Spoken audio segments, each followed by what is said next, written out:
everyone. Scott Hansen here from NFL Red Zone. I hope you're checking out 1 hour of 5 Yard Rush, one of the best podcasts on NFL football in the UK.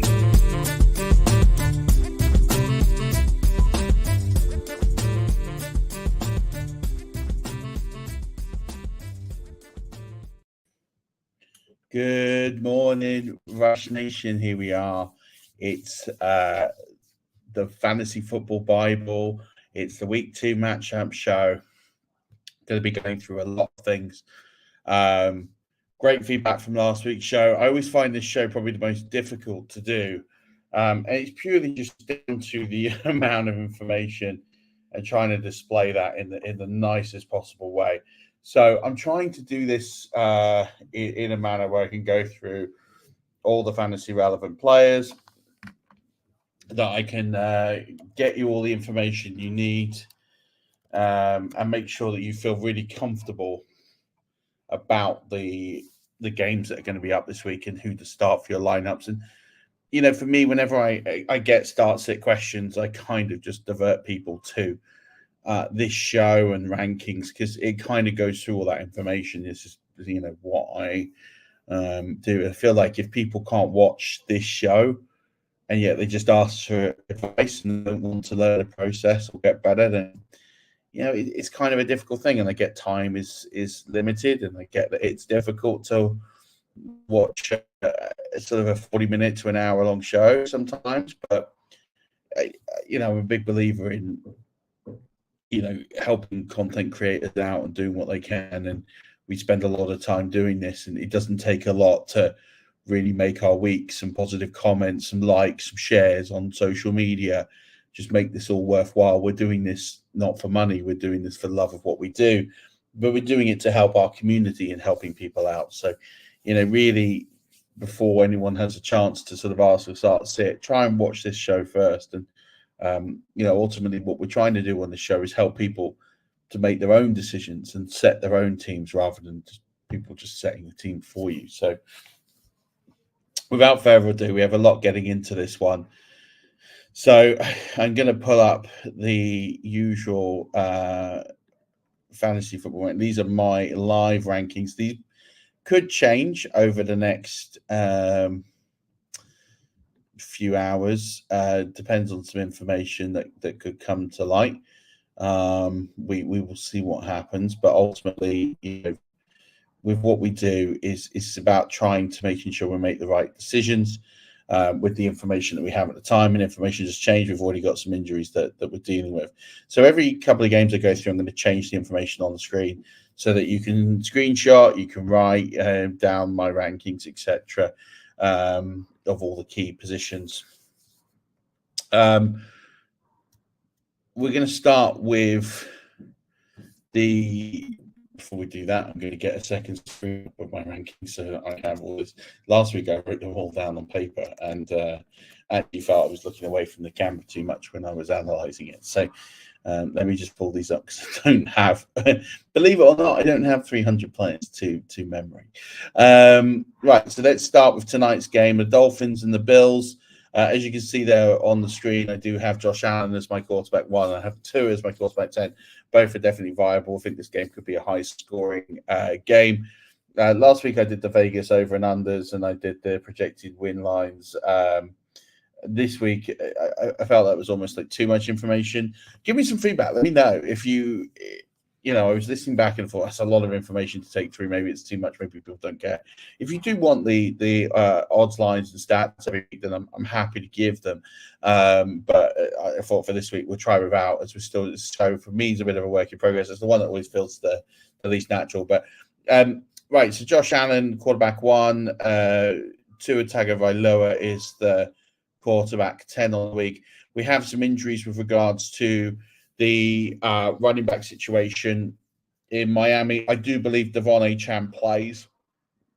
All the information I've seen is linking to him playing. Obviously, if he doesn't, you need to have a think otherwise. At the moment, I've got him as my running back 5.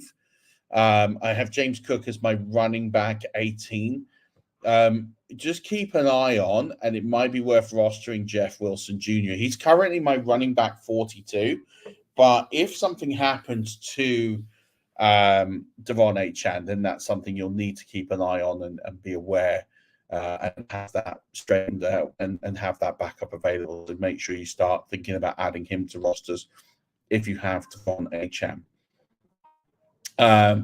As we go through to the wide receivers, Tyreek Hill is my wide receiver 3 this week, and Jalen Waddle is my wide receiver 19. I still think with regards to the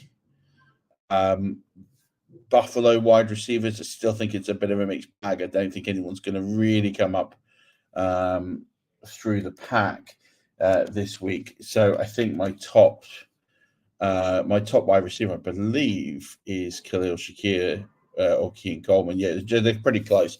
Shakir I have at 46, Keon Coleman I have at 51. So kind of low-range flex, not players I'm overly interested in starting in too many leagues. Maybe those deeper leagues, absolutely, but in those other leagues, maybe not quite as much. As for the tight ends, you never need to worry about the Miami tight end. They're not relevant in fantasy football, but the Buffalo tight end, Dalton Kincaid, I have as my tight end 11. I think that's a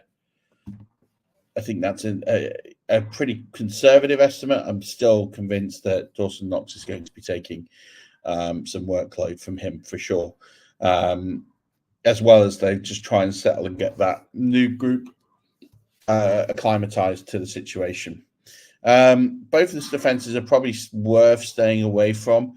If I had to pick one, it'd be Buffalo, their defense 18 versus Miami defense 21. But there's better options this week. I expect this to be relatively high scoring. And then the kicker situation, I have Tyler Bass at 10, and I have. I'm trying to think where I had Sanders. Where did I put Sanders? Hard to memorize all these. Where did I have Sanders? 8. So both kickers are available. So I'm surprised I haven't it higher. I thought I had them a bit lower. So Jason Sanders at 8 and Tyler Bass at 10. So both of those are definitely startable this week. And moving on to the 6 o'clock slate of games that have the Vikings. Apologies for the noise in the background. There's some scaffolding where I'm at. It's causing a bit of a racket. We have Vikings and 49ers next. And so I'll move the quarterbacks down on this screen so you can see what I've got left. Vikings and 49ers. And to be honest, Brock Purdy's up there. He's just outside the QB1 conversation for me, but he'll be right up there. He's at QB 13. Sam Darnold I have at QB 26. I don't think he was bad in this debut. I just think I'm struggling to see the upside and limitation scoring points against this offense. And then as for the running back situation, I have Jordan Mason. I don't expect Christian McCaffrey to go. He is hidden in my ranks around about running back 60 in case something changes, but I don't expect him to go. So I've got Jordan Mason there as running back 7 after his performance on Monday Night Football. I have Aaron Jones as my running back 22. Ty Chandler is my running back 45. So I wouldn't start Chandler, but he is there for consideration if something happens to Aaron Jones. As for the wide receivers, Deebo Samuel is my wide receiver 2 overall this week. I think this is a great matchup for him to exploit. Justin Jefferson, my wide receiver 8. Brandon Ayuk, my wide receiver 28. Jay Naylor is my wide receiver 56. I don't think Jordan Addison is going to go. Juwan Jennings is my wide receiver 63 on the week. As for the tight ends, the only one really in this game worth mattering is George Kittle. He is my tight end 6 this week. Don't start Johnny Munt. You don't need to get cute with this. As for the defenses, I do have the 49ers as the DST 5 this week. I have the Minnesota Vikings way down in 28th. Jake Moody, after his Monday night heroics, is up there. He's definitely a starting option. He is my kicker 5 on the week. And as for Rijkaard, he's my kicker 25, so you don't need to start Rijkaard. And I don't think many people will be. Right, moving on to the next game, and I'll bring the running backs up, and I'll leave this one on the screen for a bit. Okay. You should be able to see running backs now on the screen. Patriots, Seahawks. This is going to be quite a low-scoring game, I personally believe. So it will be interesting to see what happens here. In this one, Geno Smith is my quarterback 21, and Brissett is my quarterback 27. So better options at quarterback in the one QB league this week. I do apologize, it's still very early.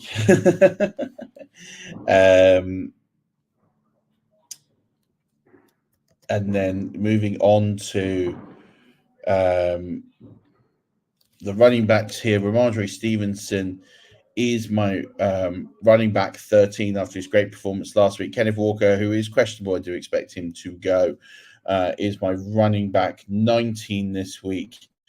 Zach Charbonnet, running back 44. Antonio Gibson, my running back 53. So I'm not starting either of those.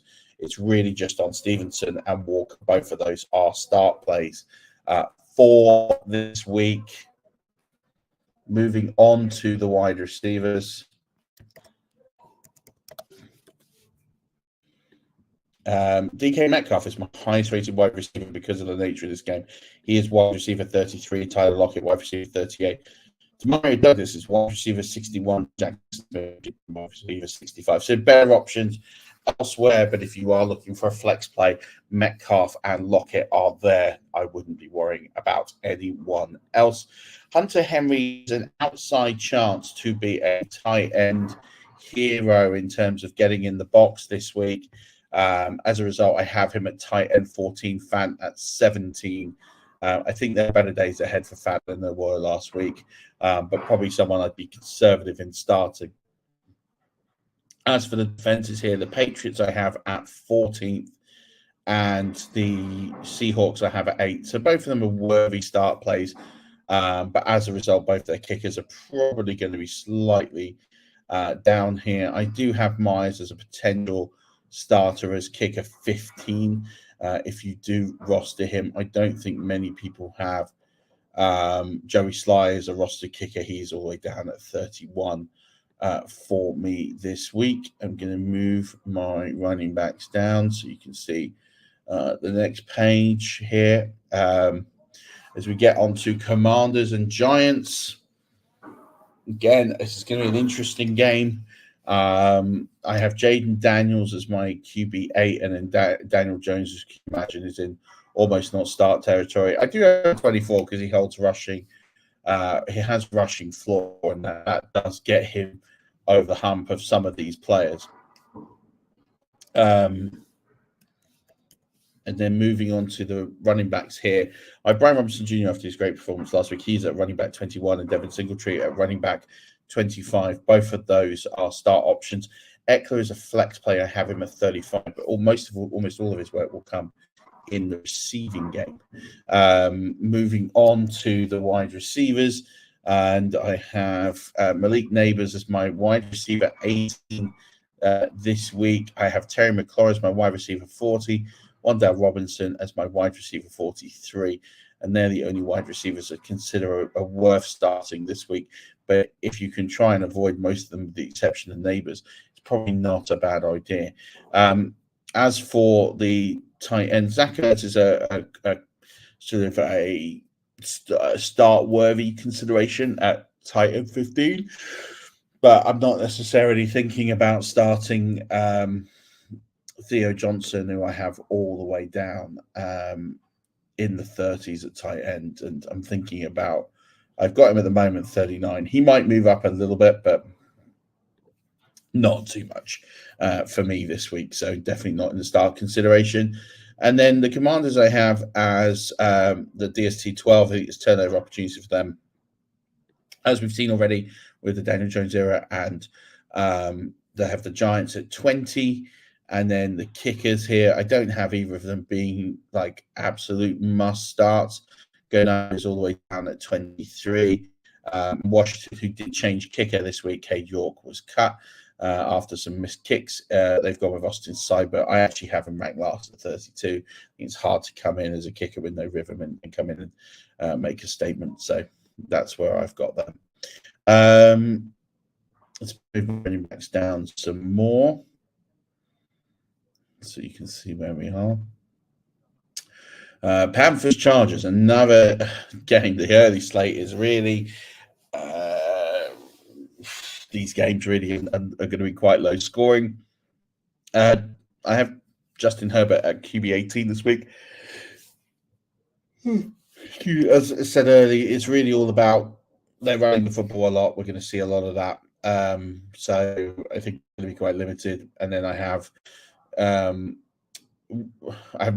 Bryce Young at 29 this week. So slight improvement on where I had him last week, which was probably a bit of a shock to most people after his performance last week. As for the running backs, the J.K. Dobbins thing is really interesting. And Gus Edwards, I have Dobbins at 28 and I have Gus Edwards at 36.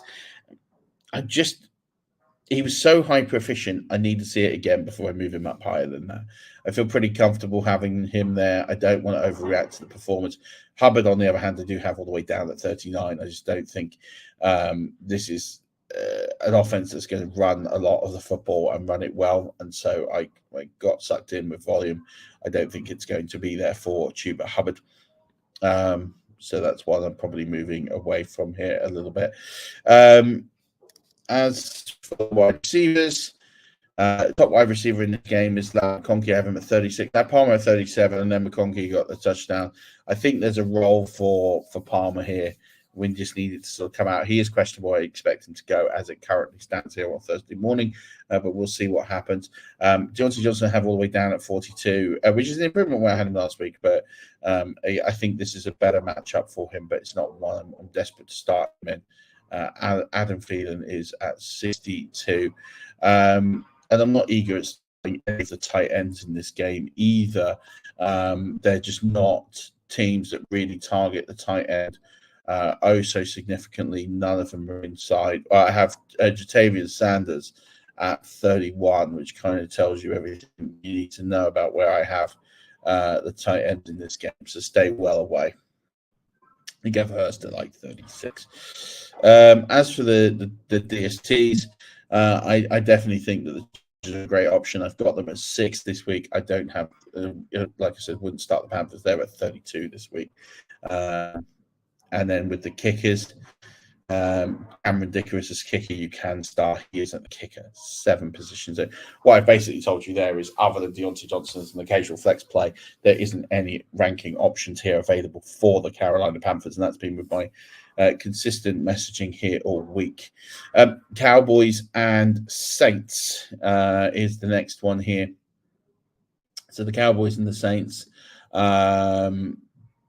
both these teams got off to winning starts, impressive winning starts, given the nature of the points they put up and the way they played. Dak Prescott is my quarterback 9, Derek Carr, quarterback 23 this week. I just realized I didn't move the screen if anyone wants to see more of the running backs. Here we go. As for the running backs in this game, I've Alvin Kamara at 4. It's going to shock a lot of people. I think it's a good matchup for him. And I think that they're going to want to utilize his weapons and what he does more. I think he didn't get all the points that he would have got last week because of the blowout. That's something to be considered. Please excuse me, I'm so sorry. And then Zeke here is my running back 27, Rico Dowdle, my running back 41. I still think Dowdle has a role. I still think it will usurp, but it's going to take a little bit of time to get there. As for the wide receiver, CeeDee Lamb is my wide receiver 1 this week overall. Brandon Cooks, my wide receiver 26. Chris Olave I have at 22. So 3 starting options here for you in this game. I have Rashid Shaheed at 41 this week, which is higher than quite a lot of rankers. I still think that there's an opportunity for him to be used as a bit of a game backer. As for the tight end position, this is a tough one for both teams. Ferguson doesn't look like he's going to go, so I have Schoonmaker at 24 I have Taysom Hill at 16, Juwan Johnson at 18, and that's currently where I have the tight ends ranked. Taysom Hill is always subject to change given the type of nature that he is. The Dallas Cowboys at 7 as a DST this week. New Orleans quite a bit further down at 26. Not a matchup for them I'm looking to really exploit and go for. And Brandon Aubrey is my number 1 kicker this week. Definitely a matchup I think he can exploit and go for there. Blake Goop is down at 17 this week. I'm going to change the tab here to wide receivers.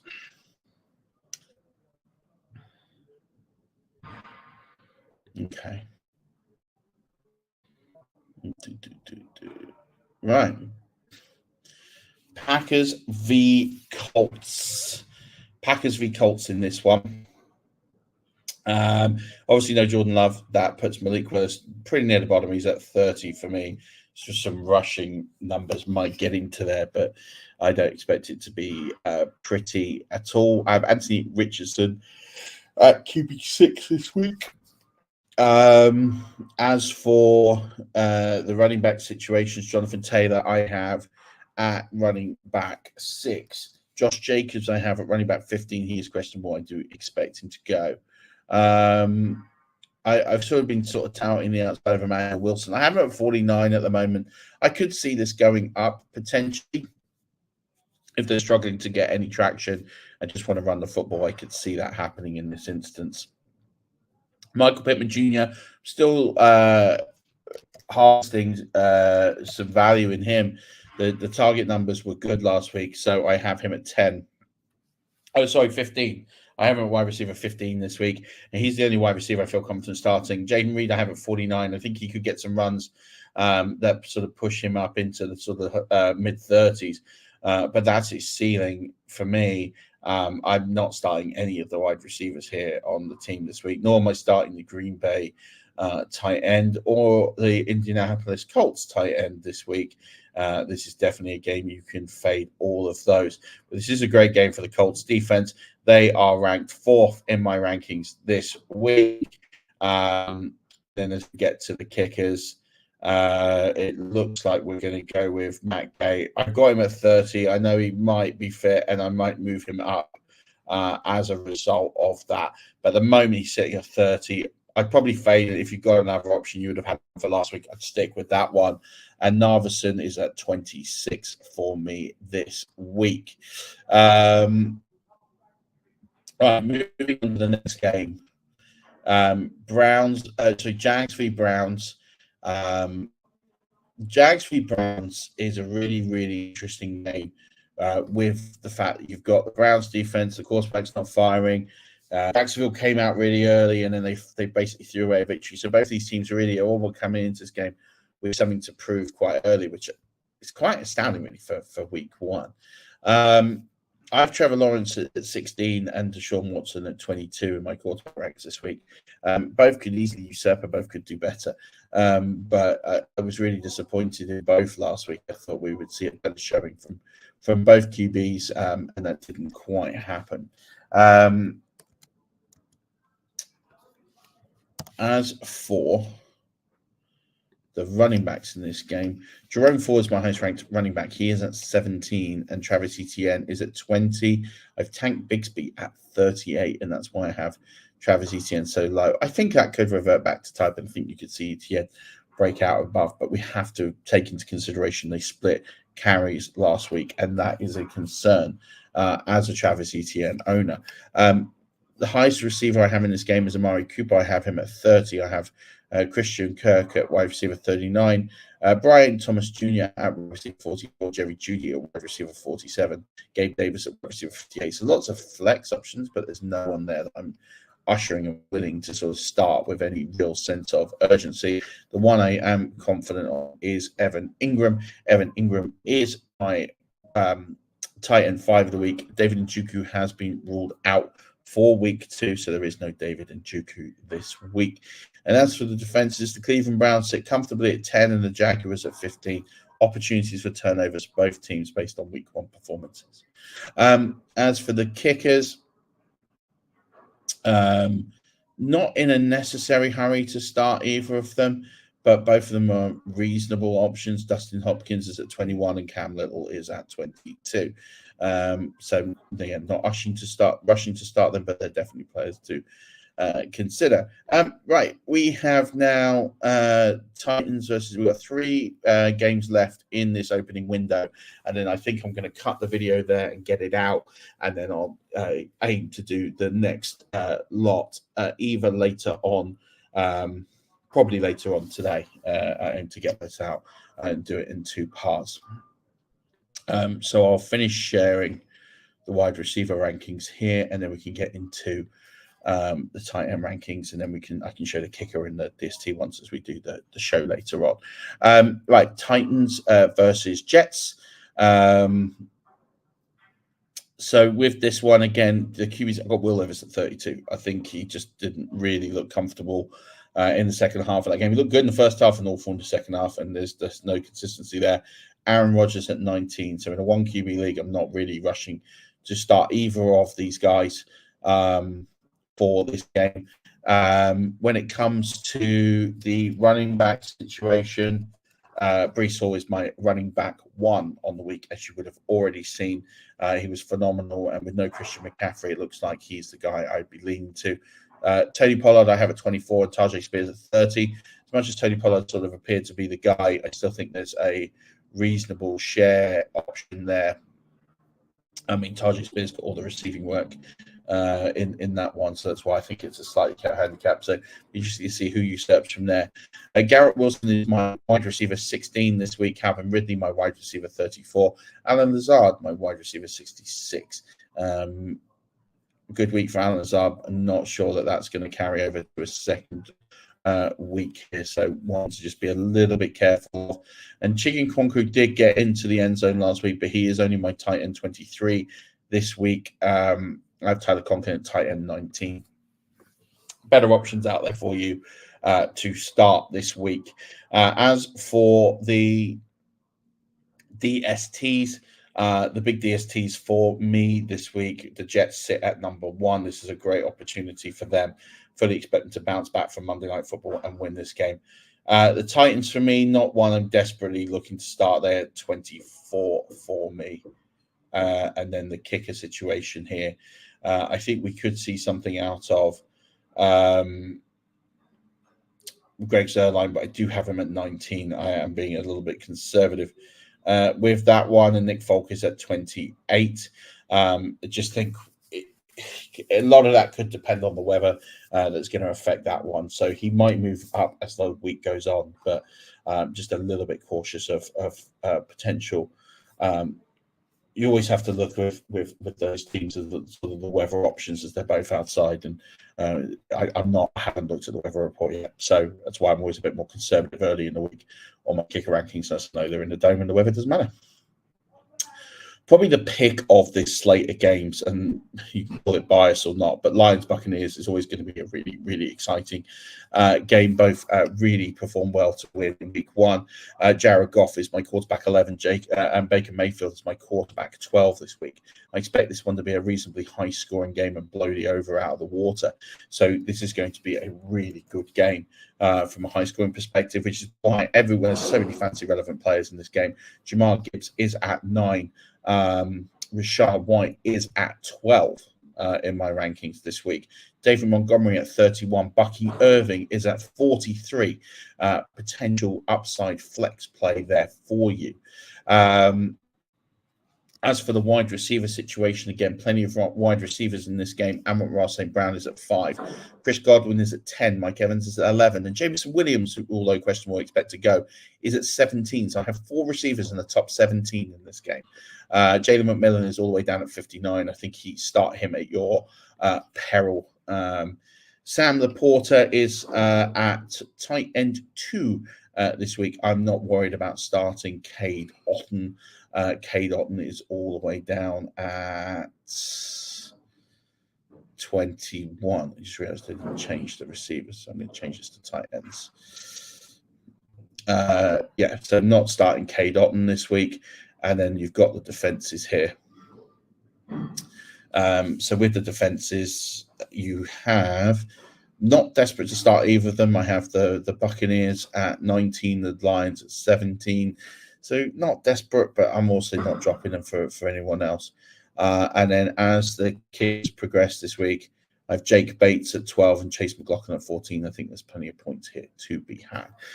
Last game of the early window and last game of this video, and it is the Ravens versus the Raiders. This could potentially be a big one-sided game. So I have Lamar Jackson at 4.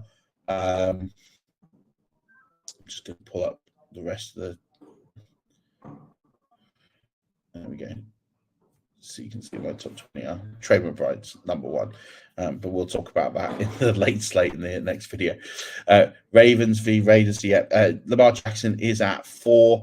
And then Gardner Minshew is all the way down at. I actually had Levis at 31. Sorry, I thought I had him at 32, and I did. And then I moved him to 31. I've got Minshew at 32 this week. As for the running backs in this game, Derrick Henry is at RB16, Zamir White, RB34, Justice Hill, RB47, and Alexander Mattison, RB48. A lot of waiver wire activity and a lot of positive buffs for Alexander Mattison. People clearly don't remember what he has done in his career up until now.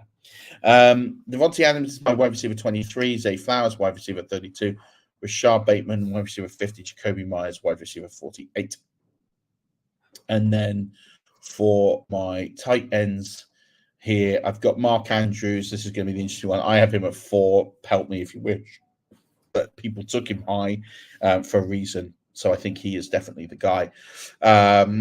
Isaiah Likely is at 13. Brock Bowers is at 8.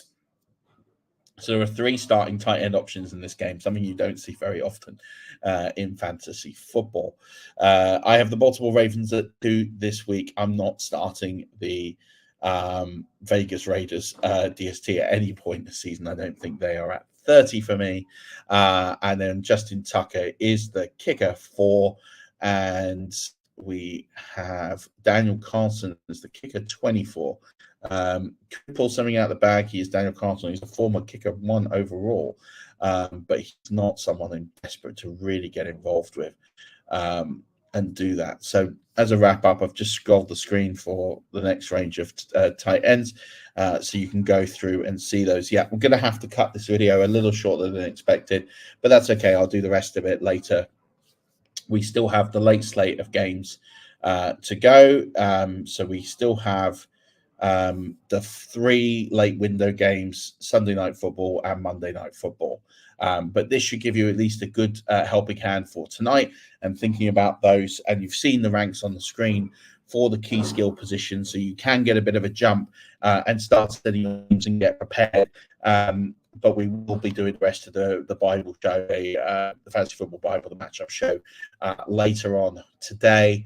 I expect the next video to be probably about 15 minutes or so, but I promise you I'll get it out to you. Don't forget, you can sign up for the FFCC 2025. Those sign-ups are now open. Don't forget to join our Patreon, join the discussion. Our Patreon players have been absolutely killing it. If you look at the top of any major fantasy football tournament, there's Patreons all over it. There's 2 in the top 6 of the JTT Cup. There's sitting pretty at number 1 in the FFCC scoring, sitting pretty in the top 12 of the Super League, sitting top 12 in Battle of the Sexes, sitting top 20 in the Argyle Bowl, and there's lots of other examples all the way through. So yeah, the Patreons are killing it, and they're applying the advice, even developing their own. So if you want to be one of those that goes out there and slays it every week, come join the Patreon. It's only a couple of pounds a month. It's not expensive. You get access to a lot of unique tools, such as the season-long projections, which sort of cut you can then score into your own scoring methods, which we do every year now. Plus also you get all my rankings available for you to edit and review and do what you necessarily need to do there. So lots of reasons to join, plus access to our WhatsApp chat and lots of ideas and let's win some chips together. But that'll do it for now. Don't forget, Rush Nation, I'll be back later on today to finish off the Fantasy Football Bible, the matchup show, week 2. But until then, Rush Nation, don't forget, as always, keep rushing.